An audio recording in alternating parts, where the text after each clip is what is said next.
Indigenous टेलिभिजनको जनसवाल कार्यक्रममा सबभन्दा पहिला म श्री कृष्ण महर्जनको तर्फबाट नमस्कार, जोजोलपा अनि अभिवादन।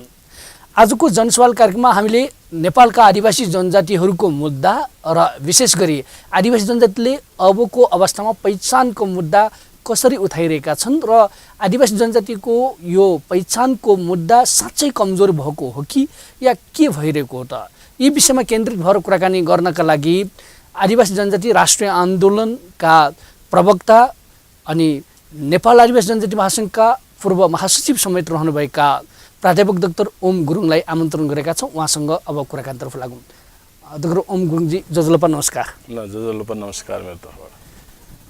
आदिवासी जनजातिको जुन आन्दोलन छ, पहिचानको मुद्दाको आन्दोलन, राजनीति भनौँ, यो संविधान सभाको पहिलो संविधान सभाको अवस्थामा अत्यन्तै सशक्त थियो र दोस्रो संविधान सभाको चुनावसम्म आउँदाखेरि कमजोर देखियो। अहिलेसम्ममा आउँदाखेरि त आदिवासी जनजातिको आन्दोलन अत्यन्तै फितलो भएको, मुद्दा कमजोर भएको, राजनीतिक पार्टीहरूले पनि हिजो बोकेकाहरूले पनि छाडेको, अहिले आदिवासी जनजाति पनि अन्योल परेको, आदिवासी जनजाति विभाजित भएको र दलगत रूपमा विभाजित भएको भन्ने ढङ्गको विश्लेषण हुन थालेका छन्।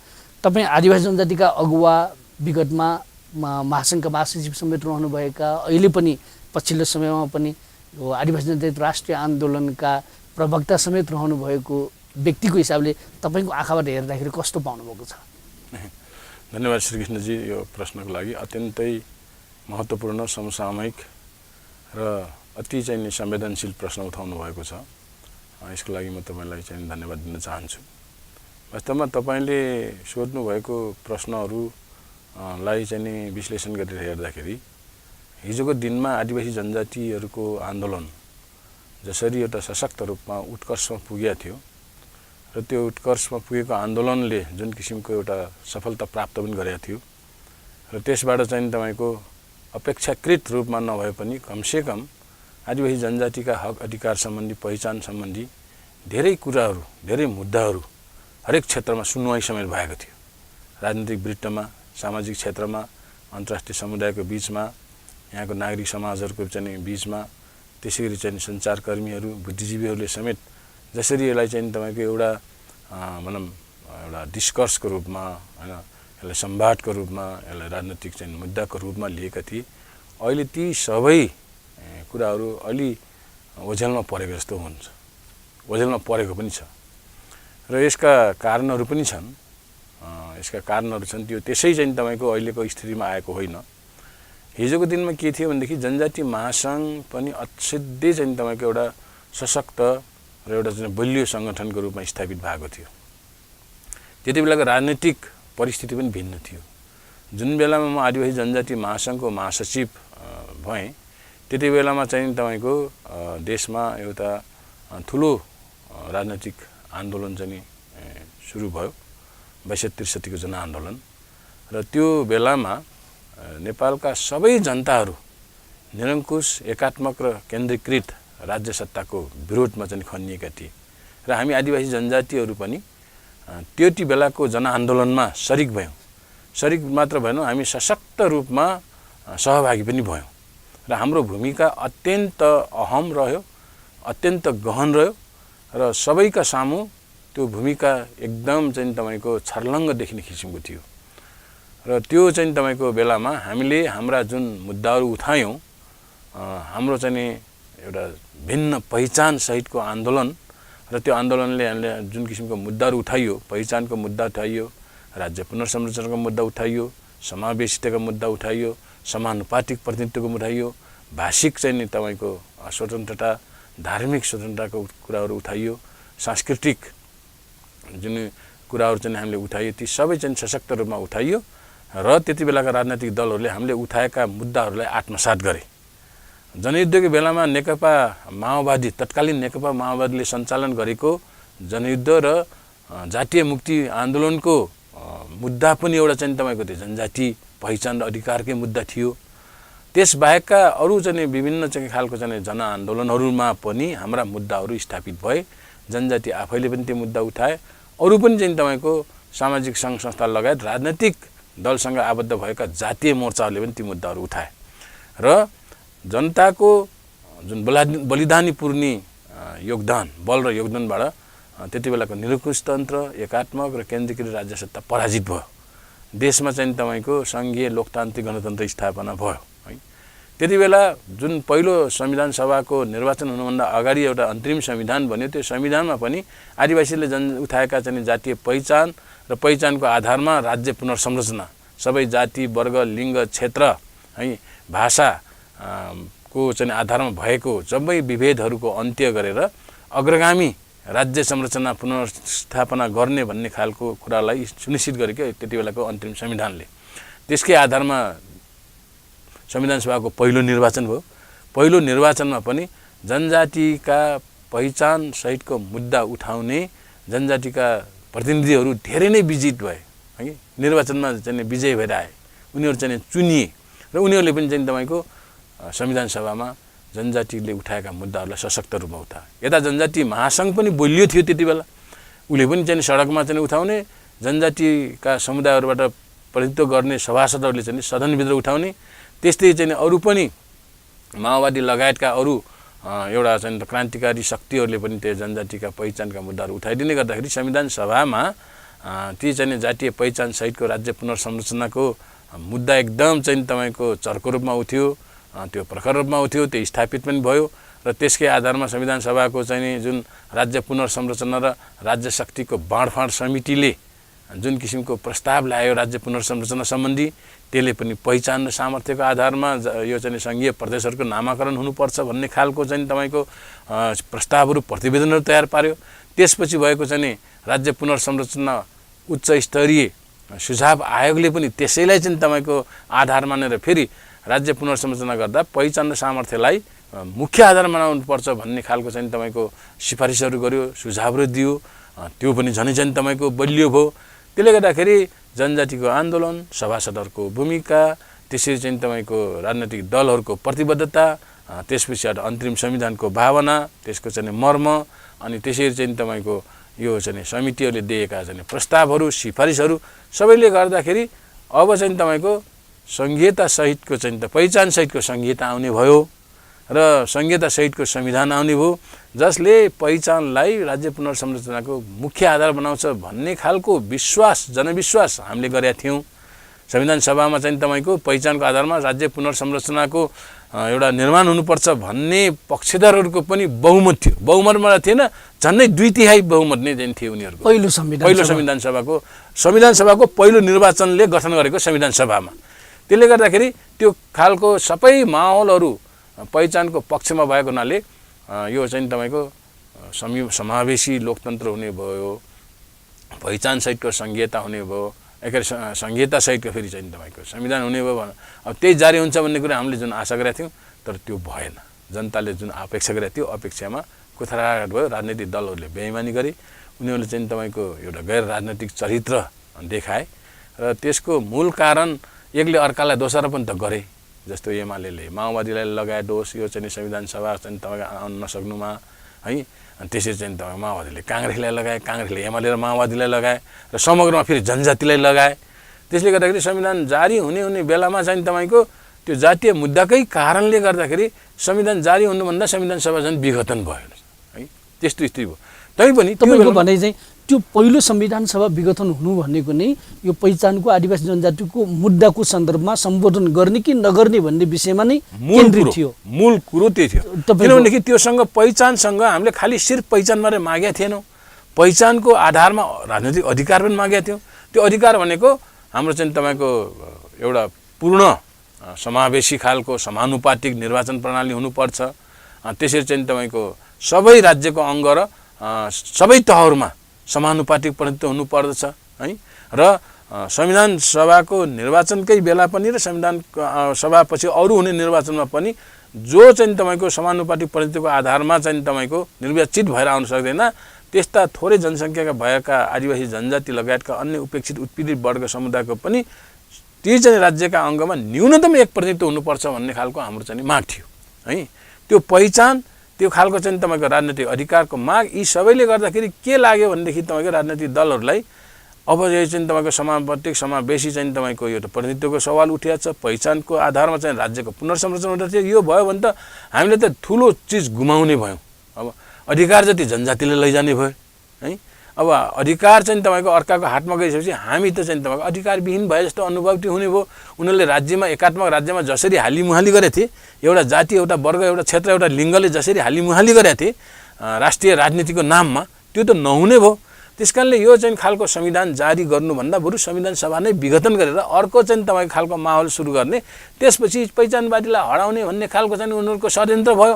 र त्यो षड्यन्त्रमा अब नेकपा एमाले के अरे नेपाली काङ्ग्रेस त लाग्यो, तर आफूलाई आमूल परिवर्तनकारी क्रान्तिकारी भन्ने शक्ति माओवादी तत्कालीन माओवादी समेत पनि त्यही चाहिँ तपाईँको अरूको चाहिँ तपाईँको एउटा भनौँ न जता जता चाहिँ तपाईँको पानी बग्छ त्यतै करेन्ट जान्छ भने जस्तो उनीहरू पनि त्यहीमा चाहिँ त्यही भेलमा बगे है। यसको अर्थ चाहिँ दोस्रो संविधान सभाको चुनाव हुनु भनेको नै आदिवासी जनजाति पहिचान यो समानता समावेशिताको कुरा उठाउनेहरूको चाहिँ प्रतिनिधित्व नहोस् भन्ने चुनाव भएको भन्ने कुरा तपाईले उनीहरूको पहिचान मेटियोस्, उनीहरूको अधिकार सुनिश्चित नहोस् भन्ने हालले त्यो बेलाको संविधान सभा चाहिँ विघटन गरेर दोस्रो संविधान सभाको चाहिँ तपाईँको निर्वाचन गर्ने कुरो गरे हैन।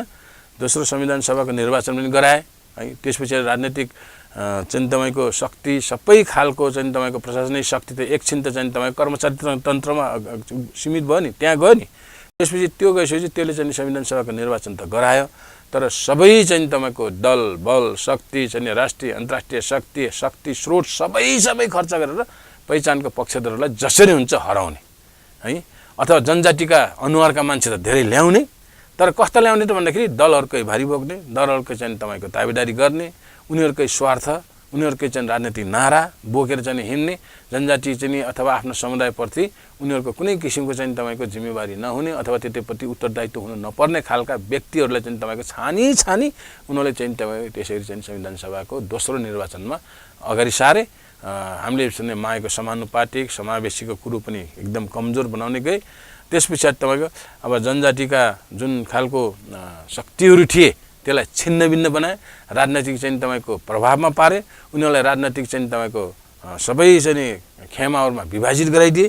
त्यसपछि यतापट्टि हाम्रो चाहिँ आदिवासी जनजातिहरूको शक्ति सङ्गठनहरूको शक्तिलाई कमजोर बनाउने, आफ्नो चाहिँ तपाईँको गैर जनजाति चाहिँ चरित्र बोकेका जनजातिहरूलाई अगाडि सारेर जनजातिप्रति कुनै किसिमको चाहिँ तपाईँको उत्तरदायित्व वहन गर्न नपर्ने अथवा नगर्ने खालका चाहिँ व्यक्तिलाई बोकेर त्यसैलाई चाहिँ तपाईँको दोस्रो संविधान सभाको निर्वाचनमा अगाडि ल्याए, तिनलाई जिताए, कमजोर हुँदै गयो। अब त्यसपछि सडकमा उद्रिने पनि चाहिँ मान्छे आएनन् है। एकदम लाजमर्दो किसिमले चाहिँ मान्छेहरू चाहिँ तपाईँको उपस्थित हुने, केही चाहिँ मुद्दाहरू नबोक्ने, त्यसप्रति कुनै किसिमको चाहिँ तपाईँ सरोकार पनि नराख्ने, त्यसप्रति प्रयत्नशील पनि नहुने है। त्यो खालको चाहिँ तपाईँको सङ्घमा पनि भयो, सदनमा पनि भयो, अरू पनि त्यस्तै खालको भयो। त्यसले गर्दाखेरि चाहिँ जनजाति आन्दोलनहरू चाहिँ तपाईँको एकदम छिन्न भिन्न भएर चाहिँ तपाईँको गएको। अनि केही चाहिँ आन्दोलनहरू छिटफुटमा भयो, त्यो चाहिँ तपाईँको क्षेत्रमा हुने, विभिन्न जाति विशेषमा मात्रै सीमित हुने। जस्तो चाहिँ थारूहरूले चाहिँ तपाईँको थरुहटको मुद्दा उठाउँछन्, थारूहरूले मात्रै चाहिँ मुद्दा उठाए पुग्छ भन्ने खालले थारूहरू पनि त्यस्तो खालको। पूर्वमा लिम्बुवानहरूको किराँतहरूको चाहिँ तपाईँको मुद्दा उठाउने, उनीहरूको चाहिँ तपाईँ पहिचान माग्ने, उनीहरूको चाहिँ एउटा स्वतन्त्र चाहिँ तपाईँको प्रदेशको माग गर्नेहरूको आन्दोलन पनि त्यही नै सीमित हुने है। अनि तपाईँको यता तमुवानहरू कराउने आफै मात्र, मगराँडहरू चाहिँ तपाईँ कराउने आफै मात्र, काठमाडौँमा मुद्दा नउठ्ने, तामसालिङ र नेपाल प्रदेशमा हुनुपर्ने होइन त्यो मुद्दाहरू चाहिँ नउठ्ने। त्यसले गर्दाखेरि त्यो सबै छिन्नभिन्न भएर चाहिँ गएको हुनाले जनजाति आन्दोलन झन् एकदम कमजोर भएर गयो दोस्रो संविधान सभाको निर्वाचनपछि। तपाईँ अहिले हेर्दै हुनुहुन्छ इन्डिजिनियस टेलिभिजनको जनसवाल कार्यक्रममा अब भने छोटो विश्रामपछि फेरि पनि प्राध्यापक डाक्टर ओम गुरुङसँग कुराकानीतर्फ लाग्नेछौँ।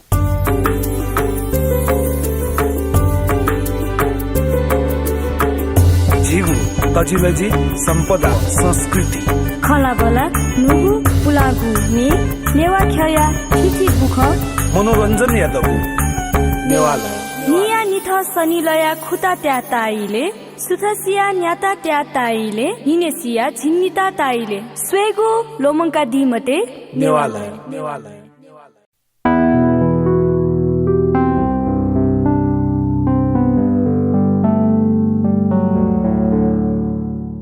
इन्डिजिनियस टेलिभिजनको जनसवाल कार्यक्रममा फेरि पनि तपाईँलाई स्वागत छ। म श्री कृष्ण महर्जनको तर्फबाट अहिले हामी कुराकानी गर्दैछौँ प्राध्यापक डाक्टर ओम गुरुङ जो आदिवासी जनजाति राष्ट्रिय आन्दोलनका प्रवक्ता र आदिवासी जनजाति महासङ्घका पूर्व महासचिव समेत हुनुहुन्छ, उहाँसँगको कुराकानीतर्फ फेरि लागौँ। तपाईँले आदिवासी जनजातिको आन्दोलन मुद्दा कसरी कमजोर भयो र आदिवासी जनजाति राष्ट्रिय आन्दोलनको गठनसम्मको कुरा बताउनु भयो। यो भनिरहँदाखेरि आदिवासी जनजातिको कमजोरी पनि थियो नि त। आदिवासी जनजातिहरू दलगत रूपमा आउने मानिसलाई जिताउने, दलगत रूपमा मानिसहरू चाहिँ जाने, अनि पार्टीगत रूपमा पार्टीले भनेको ढङ्गबाट परिचालन हुने, पार्टीको जो चाहिँ सत्तामा छैन उसको चाहिँ सक्रियता, उसको समर्थकहरू चाहिँ आदिवासी जनजातिहरू सडकमा सक्रियता हुने, जब सरकारमा गयो त्यसपछि ऊ चाहिँ शिथिल हुँदै जाने, यो त चरित्र देखियो, यो दलगत चाहिँ सिस्टममा त देखियो। यो जुन देखिएको छ अहिले आन्दोलनको मुद्दाको कमजोर भएको आदिवासी जनजाति आफू स्वयंको कारणले पनि हो नि त। यसलाई त तपाईँ स्वीकार्नुहुन्छ नि? त्यो कुरोलाई त म चाहिँ तपाईँको इमान्दारीका साथ भन्नुपर्दाखेरि त्यो कुरो म स्वीकार्छु। किनभनेदेखि आदिवासी जनजाति आन्दोलन कमजोर हुनुको मुख्य कारण सरकारको दमन, सरकारको चाहिँ तपाईँको त्यो खालको विभेद, उत्पीडन, उनीहरूको त्यो खालको बदमासी षड्यन्त्र त छँदैछ, त्यो मूल रूपमा त्यो त छँदैछ। त्यसको अलावा आदिवासी जनजाति स्वयं पनि यो कमजोरीको चाहिँ तपाईँको कारणहरू चाहिँ हुन्।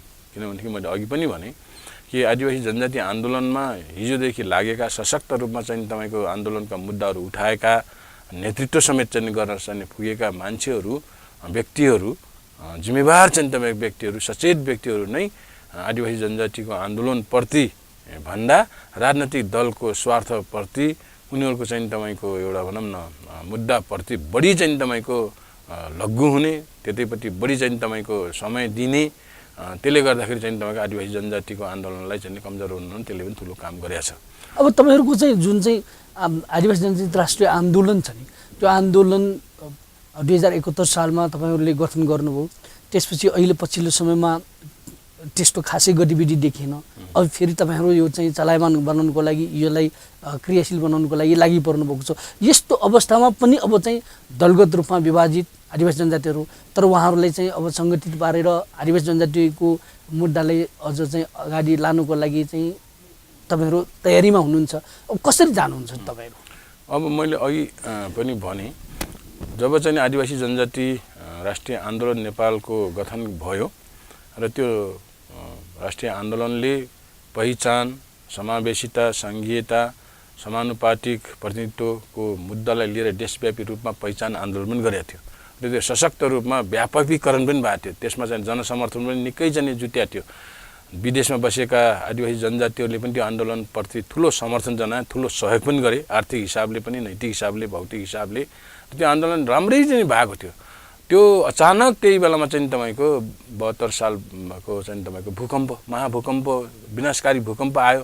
त्यस कारणले त्यो बेलामा अब देशका सबै चाहिँ तपाईँको शक्ति, सबै सङ्घ संस्था, व्यक्तित्वहरू अब भूकम्पप्रति चाहिँ तपाईँ लागे। नेपाली जनताको ध्यान पनि भूकम्पप्रति नै केन्द्रित भयो है। त्यही बेलामा संविधान चाहिँ जारी पनि भयो। हामी पनि त्यसमा त चाहिँ तपाईँको अलग्गै बस्न त सकिएन, किन आन्दोलन भनेर चाहिँ तपाईँको आन्दोलन गरिरहने। अब हाम्रै आदिवासी जनजातिका क्षेत्र, हाम्रै आदिवासी जनजातिका समुदायहरू धेरै प्रभावित भएको त्यो महाभूकम्पबाट। त्यस कारणले त्यहाँ हामीले सके जतिको उद्धार कार्यमा, राहत कार्यमा लाग्यौँ। त्यो लाग्दै के भयो, अचानक चाहिँ संविधान चाहिँ तपाईँको त्यही मौका छोपेर नेपाली जनताको र सबैजना सङ्घ संस्थाको ध्यान भूकम्पप्रति केन्द्रित भएको अवसर पारेर त्यही बेलामा हतार चाहिँ तपाईँको नातिके ढङ्गले चाहिँ तपाईँको नयाँ संविधान जारी भयो। नयाँ संविधान जारी भएपछि त्योभन्दा अगाडिदेखि नै हामीले नयाँ संविधान यो झनै विभेदकारी हुन्छ, झनै पक्षगामी हुन्छ, प्रतिगामी संविधान आउँछ, यसलाई हामीले कुनै पनि हालतमा स्वीकार गर्दैनौँ भनेर जहिले पहिले पनि आवाज त उठाएकै थियौँ। संविधान जारी भएपछि हामीले चाहिँ तपाईँको त्यसलाई हामीले सहर्षसाथ चाहिँ स्वीकार गरिएन, त्यसलाई हामीले चाहिँ तपाईँको विरोध नै गऱ्यौँ। तर के भयो भनेदेखि तपाईँको आन्दोलनहरू चाहिँ कमजोर हुँदै हामी पनि त्यसबाट अलि चाहिँ तपाईँको अलग भए जस्तो लाग्यो। र अर्को एउटा कारण त्यो भयो। अर्को कारण मैले अघि भने राजनैतिक दलमा भएका हाम्रा आदिवासी जनजातिका नेताहरू, कार्यकर्ताहरू के भयो भनेदेखि राजनैतिक दलप्रति नै बढी चाहिँ तपाईँको जिम्मेवार हुने, उतै नै चाहिँ बढी चाहिँ तपाईँको उत्तरदायी हुने, आदिवासी जनजातिको आन्दोलनमा फुर्सदको समयमा आउने, यो उनीहरूको प्राथमिकता नपर्ने। त्यस कारणले गर्दाखेरि उतैपट्टि लागे, यता चाहिँ आन्दोलनतिर भन्दा त्यसले पनि हाम्रो आन्दोलनलाई अलिकति कमजोर बनायो। त्यही बेलामा के भनेदेखि जनजाति महासङ्घको 9 राष्ट्रिय चाहिँ महाधिवेशन भयो, चाहिँ चितवनमा सम्पन्न भयो। 9 राष्ट्रिय महाधिवेशनमा तपाईँको के भयो भनेदेखि अलि नयाँ खालको अनुहार आयो, युवा शक्तिहरू आए। अब चाहिँ आन्दोलन त्यसको नेतृत्वमा गर्ने, महासङ्घकै नेतृत्वमा गर्ने भन्ने खालको एक खालको समझदारी पनि भयो, तर सबैलाई समेटेर गर्ने भन्ने खालको। किनभने कि हामीले आदिवासी जनजाति राष्ट्रिय आन्दोलन त्यो महासङ्घको विरोधमा बनाएको पनि होइन, महासङ्घको समानान्तरको रूपमा बनाएको होइन। हामीले त्यसले गर्न नसक्या हुनाले र त्यसले समेट्न नसकेका राजनैतिक दलसँग आबद्ध भएको जातीय मोर्चाहरूलाई त्यसले समेट्न नसक्ने अथवा समेट्न नचाहे पनि नसमेटिने भएको हुनाले यो चाहिँ सङ्गठनको निर्माण गरेका थियौँ। त्यस कारणले हामीले अब सबैको चाहिँ सामूहिक रूपमा एउटा खालको संयुक्त आन्दोलन, संयुक्त मोर्चाहरू बनाउने, त्यो खालले आन्दोलन गर्ने भन्ने खालको सहमति जस्तो भएको थियो, त्यो अपेक्षा पनि थियो। त्यस कारणले गर्दा त्यसरी चाहिँ हामीले चाहिँ तपाईँको यो राष्ट्रिय आन्दोलनलाई अलि चाहिँ तपाईँको ओझेलमा पारेर महासङ्घलाई अगाडि ल्याउने कोसिस गरे हो, तर अपेक्षाकृत रूपमा त्यो पनि अहिलेसम्म चाहिँ हुन सकेको छैन। अब चाहिँ तपाईँहरू चाहिँ के गर्नुहुन्छ त? अब त अहिलेको परिस्थिति अबको दिनमा त के गर्ने त भन्दाखेरि तपाईँको अब त चाहिँ तपाईँको त्यही प्रतिगामी संविधान अन्तर्गत चाहिँ तपाईँको 74 सालमा स्थानीय तहको, प्रदेश सभाको निर्वाचन भयो। निर्वाचनले झनै चाहिँ तपाईँको आदिवासी जनजातिको पहिचान पक्षधरहरूलाई झनै परास्त गरेको चाहिँ स्थिति छ, कमजोर बनाएको स्थिति छ। सरकार त्यसैमा पनि चाहिँ तपाईँको त्यसै त उसले चाहिँ बहुमत ल्याएर त्यसै चाहिँ अहङ्कारवादी भएको थियो। झन् चाहिँ तपाईँको एमालेसँग माओवादी केन्द्रको चाहिँ मिलन अथवा पार्टी एकता भएपछि त ऊ त चाहिँ तपाईँको अहिले 2/3 चाहिँ एउटा के अरे बहुमत छ भन्ने त्यो शक्तिको दम्बमा आँखा चिम्लेर सबै कुरा आदिवासी जनजातिका हक अधिकार पहिचान मेटाउने चाहिँ तपाईँको दुष्प्रयास गर्दैछ। जस्तो सबभन्दा पहिला आदिवासी जनजातिहरूलाई चाहिँ तपाईँको अल्पसङ्ख्यकमा दर्ता गरिदिन्छ। हेर्नुहोस् तपाईँको आदिवासी जनजातिभित्रकै चाहिँ थारूहरूलाई चाहिँ अलग्गै चाहिँ तपाईँको चाहिँ सूचीकरण गरिदिन्छ। आदिवासी जनजाति भनेको चाहिँ तपाईँको छुट्टै, फेरि चाहिँ तपाईँको आदिवासी भनेर चाहिँ खस आर्यलाई चाहिँ तपाईँको संविधानमा चाहिँ तपाईँको त्यसरी चाहिँ तपाईँको एउटा पहिचानमा सूचीकरण गर्छ। त्यसै गरी चाहिँ तपाईँको आदिवासी जनजातिका चाडपर्वहरू चाहिँ उनीहरूको पहिचानमुखी होइन, चाडपर्वहरू कटौती गरेर त्यसको सार्वजनिक विधाहरूलाई रद्द गरेर आदिवासी जनजातिहरूको पहिचान मेटाउने उद्यत चाहिँ तपाईँको देखियो सरकार। झन् अहिले त आएर चाहिँ तपाईँको आदिवासी जनजातिले आन्दोलन गर्ने, उनीहरूले चाहिँ आफ्नो चाहिँ अधिकारका कुराहरू चाहिँ बाहिर सडकमा पोख्ने हुन्, त्यो पनि गर्न नदिने होइन। निषेध क्षेत्र चाहिँ तपाईँको घोषणा गर्ने, एउटा चाहिँ तपाईँको वाक स्वतन्त्रता जस्तो सार्वजनिक ठाउँमा चाहिँ बिना हतियार भेला हुने, आफ्ना चाहिँ एउटा चाहिँ भनौँ न आफ्ना मुद्दाहरू चाहिँ ओकल्ने ठाउँहरूमा पनि चाहिँ प्रतिबन्ध लगाउने जस्ता काम गर्छन्। र अहिले पछिल्लो दिनमा आएर जुन प्रदेशलाई चाहिँ 1, 2, 3, 4, 5, 6, 7 भनेर घोषणा गरेको थियो, हामीले त्यो 7 पनि पुग्दैन। नम्बर पनि एउटा चिजबिजको पो राखिन्छ, चाहिँ तपाईँको प्रदेशको नम्बर राखिन्छ, यसको चाहिँ नामाकरण हुनुपर्छ, पहिचानका आधारमा हुनुपर्छ। पहिचान भूगोलले बोक्दैन, अमूर्त चिज र अमुक चिजले बोक्दैन, त्यो पहिचान मानव समुदायले बोक्छ। पहिचान चाहिँ तपाईँको त्यो समुदायसँग सम्बन्धित हुन्छ भन्ने माग त हामीले यथावत राखेकै छौँ। त्यो त मुद्दा त हामीले निरन्तर राखेका छौँ नि, हाम्रो मुद्दा त मरेको त छैन है। हामीले त्यो मुद्दालाई हामीले चाहिँ तपाईँको बिसाएको पनि छैनौँ, आन्दोलनमा त कमजोर भएको। त्यस कारणले ती सबै चाहिँ यो मौका पारेर अब सबभन्दा पहिला 6 नम्बर प्रदेशलाई कर्णाली प्रदेश राखियो है। त्यसमा पनि हाम्रो असहमति छ, किनभनेदेखि त्यो कर्णाली चाहिँ प्रदेश भन्ने त्यो एउटा नदी नालाको नाम राखेर चाहिँ तपाईँको पहिचान स्थापित हुँदैन है।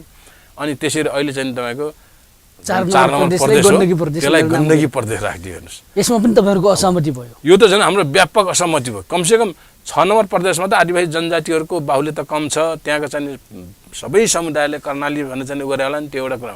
तर यो त तमुवान भने त ऐतिहासिक कालदेखि नै स्थापित चाहिँ नाम हो नि त, पहिचान बोकेको छ।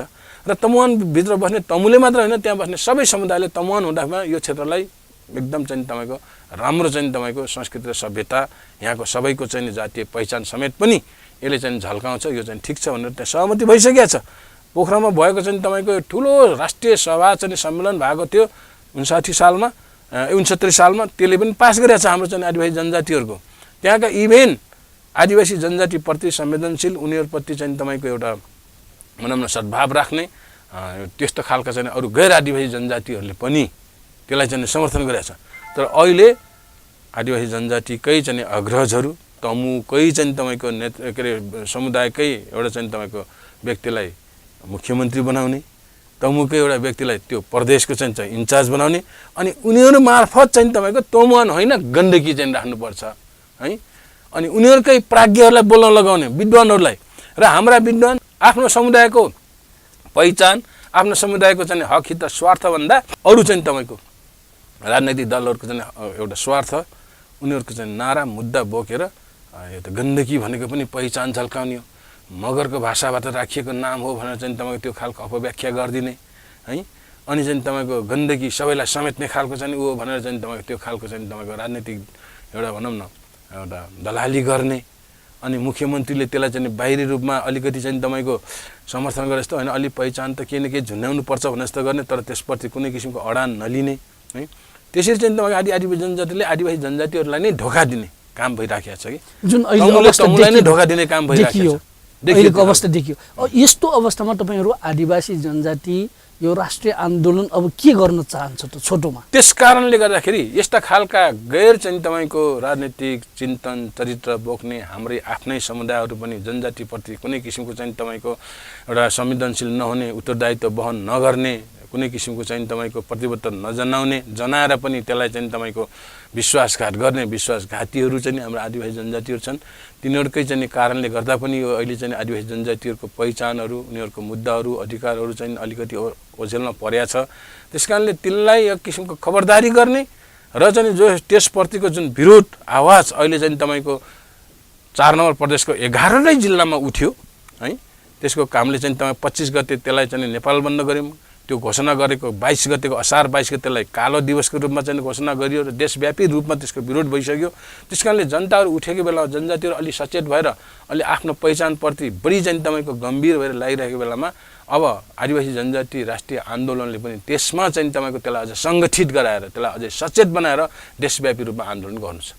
किनभनेदेखि 6 नम्बर प्रदेश र 4 नम्बरको प्रदेश तपाईँको त्यति मात्रै गरेर हामी चाहिँ तपाईँको अब हामी चुप लाग्यौँ भने यो मान्छे मरेर त्यो दुःख लाग्नु भन्दा पनि काल पल्क्यो भन्ने खालको चाहिँ किसिमको चाहिँ जुन एउटा कहावत छ त्यो चाहिँ तपाईँको हुने भयो कि पहिला कर्णालीलाई गर्यो तमुवानलाई गर्यो भोलि 3 नम्बरलाई गर्छ नेपाल चाहिँ तामसालिङ भनेर चाहिँ हामीले चाहिँ अहिले चाहिँ व्यापक रूपमा प्रचार गरेको त्यसरी चाहिँ तपाईँको 5 नम्बरमा मगरात भनेर गरेको चाहिँ त्यसलाई चाहिँ गर्छ 6 नम्बरमा हामीले थरुट भनेको त्यो भइसकेको छ त्यसरी चाहिँ 1 नम्बरमा है 7 नम्बरमा गर्ला 1 नम्बरमा जो चाहिँ तपाईँको पहिचानको आधारमा त्यहाँको चाहिँ प्रदेशको नामाकरण हुने प्रबल सम्भावना छ।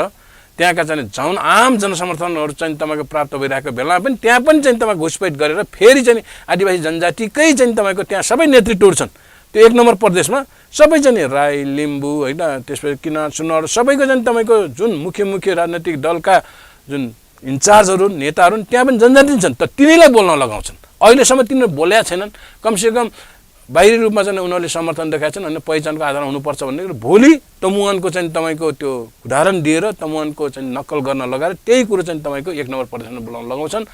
यो 3 नम्बर प्रदेशमा बोल्न लगाउँछन् 5 मा बोल्न लगाउँछन् त्यसरी चाहिँ तपाईँ 7 मा बोल्न लगाउँछन्। त्यस कारणले यो खालको चाहिँ तपाईँको एउटा षड्यन्त्र भइरहेकोले र जनजातिलाई पहिचान भनेको जात हो जातको आधारमा चाहिँ राज्य चाहिँ निर्माण गर्यो भने देश टुग्रिन्छ सार्वभौमिकता खण्डित हुन्छ साम्प्रदायिक सद्भाव बिग्रन्छ भनेर जुन किसिमको भ्रम छर्न चाहिँ तपाईँको अहिले एउटा उद्योग छन् भ्रम छर्न सफल भइरहेछन् तिनलाई चाहिँ तपाईँको चोटिलो प्रहार गर्ने अवस्था पनि यही हो। जनजातिको पहिचान स्थापित गर्ने जनजातिको चाहिँ अधिकार स्थापित गर्ने चाहिँ समय पनि यही हो। यो उपयुक्त समय पनि छ। हामीलाई धोका भइरहेछ त्यो हामीलाई थाहा छ हामीप्रति गद्दारी भइरहेछ त्यो पनि हामीलाई थाहा छ तर यो उपयुक्त अवसर पनि हो।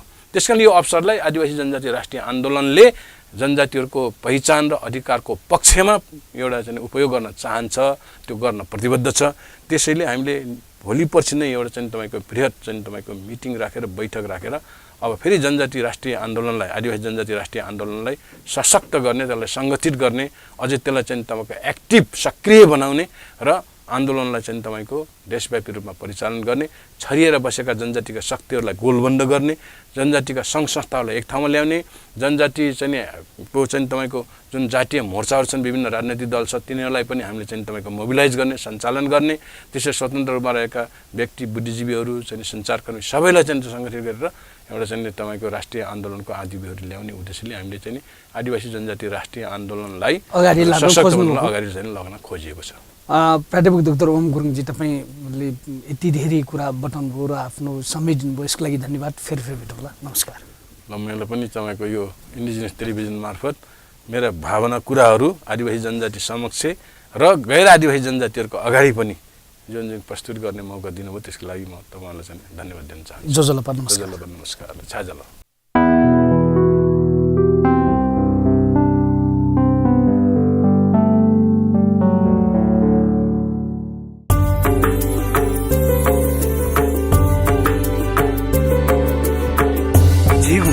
तजिलजी सम्पदा संस्कृति खलाबला नुगु पुलागु ने नेवा ख्या थिथि बुख मनोरञ्जन यादव नेवाला निया निथ सनिलया खुता त्या ताइले सुथसिया न्याता त्या ताइले हिनेसिया झिन्निता ताइले स्वेगु लोमङ्का दिमते नेवाला